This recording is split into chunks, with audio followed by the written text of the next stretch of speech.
Happy Monday, math students. Welcome back to another fun-filled week of two-dimensional geometry. It's been a little bit since we've done work, so let me recap where we've been, and then we'll go to where we're going. Last week we started 2D geometry. We did area of parallelograms. We did area of triangles. And then we did a day of combined practice.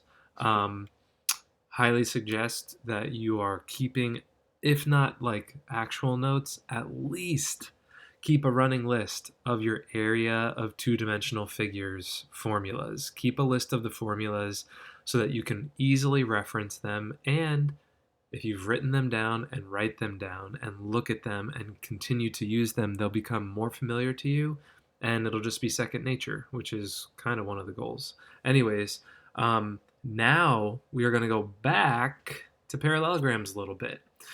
We've done straight up like what's the area of this parallelogram. Today we're going to be doing what happens if you don't know one of the figures. One of the measures. Like, what if you know the area, but you don't know the height or don't know the base? So before we do that, a super quick recap on just the basics of parallelograms. These are two parallelograms. They were actually in last week's notes. Hi again, parallelograms. And the area of a parallelogram is very simply you multiply the base times the height. And we also talked about the height is whichever measure connects the two parallel sides that we'll call the base.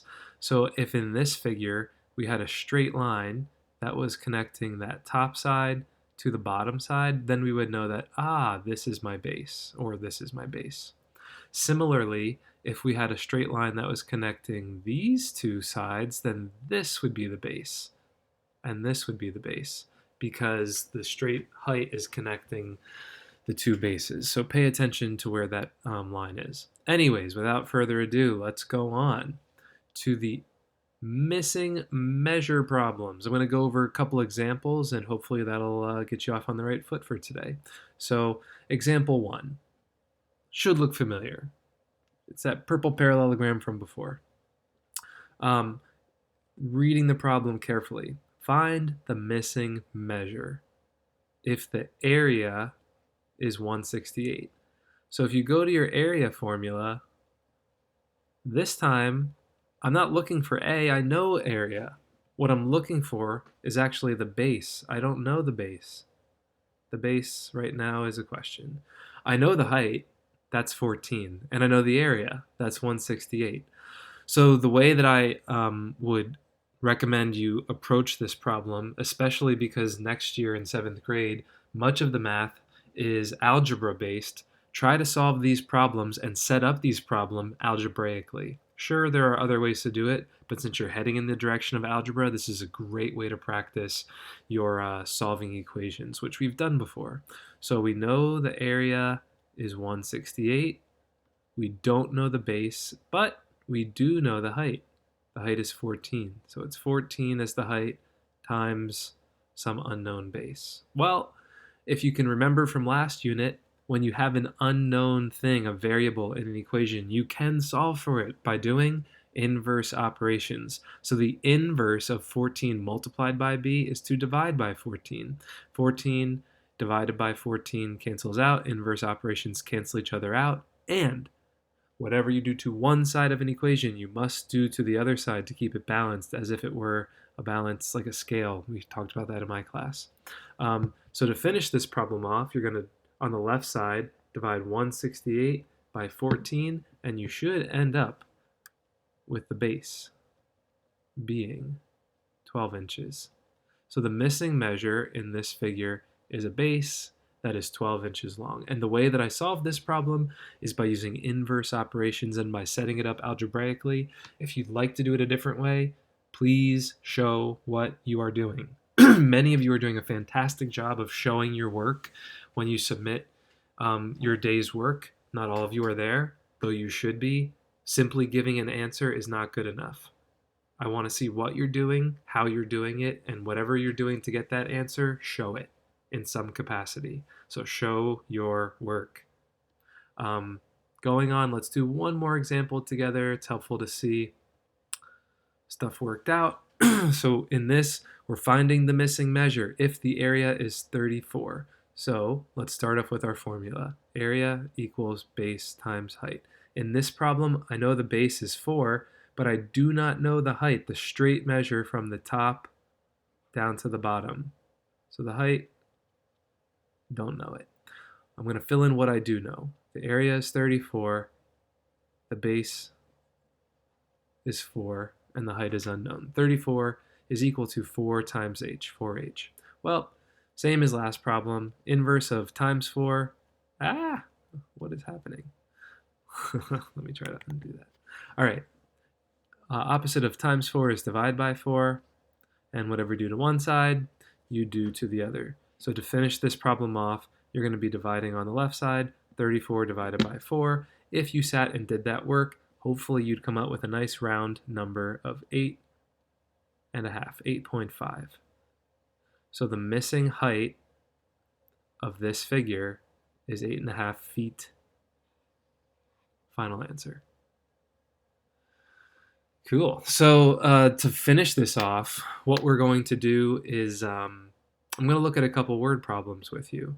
And I'm sure actually before we do the word problems, some of you are going to be sitting there like, why the heck there's not parallelogram shaped stuff in the real world?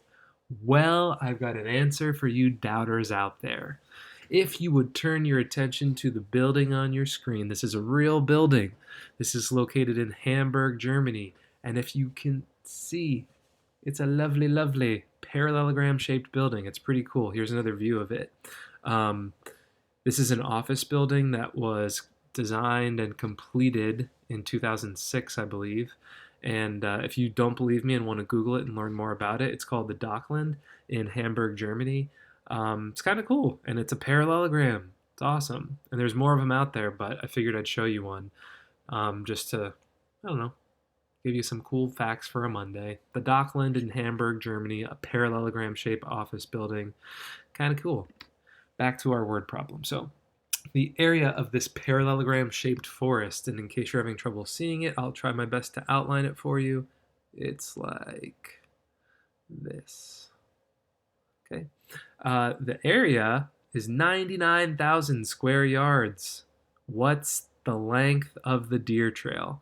In case you couldn't find it, that's the deer trail. And if you're thinking about your formula, area equals base times height, the deer trail is actually the height of the parallelogram. And I know that because it's a straight line, a straight distance that connects the top to the bottom, which actually it's the side to the side, but I mean the base to the base. So filling in your numbers, you've got 99,000 is equal to the length of the base times the height. Oof, big numbers. Feel free, if you'd like, to use a calculator for something like this. However, you are still showing some work. And if you don't know what I mean by that, follow along. You're dividing by 660. Anyone can see what I'm doing, even if I'm using a calculator. And then your calculator work is going to occur here. 99,000 divided by 660 is 150. So that tells me that the deer trail is 150 yards long, if you're going to follow that trail. Cool. All right, one more word problem for good measure, because why not? We've got this parallelogram-shaped pond, and it's got a border around it that's this stone path. And the area, meaning the space inside, is 1,800 square feet. So area equals, and this time we know the base. I always take time to identify what you know. We know the base. What we don't know is the height, the measure from one base to the other that is a straight measure. So 50 times the height.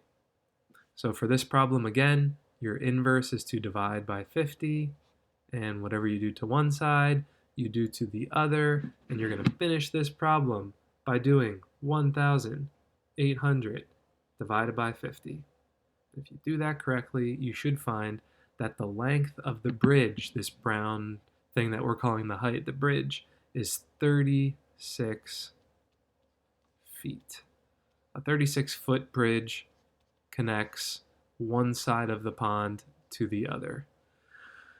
Anyways, that's it for today, folks. Enjoy yourself. You've got some practice problems to do. If you need to go back through this video, please do. But these problems, I mean, they all tend to be somewhat similar in nature. You just need to figure out what you know, what you don't know, plug it in, and then work backwards and solve. Show thy work. Have a great time doing math.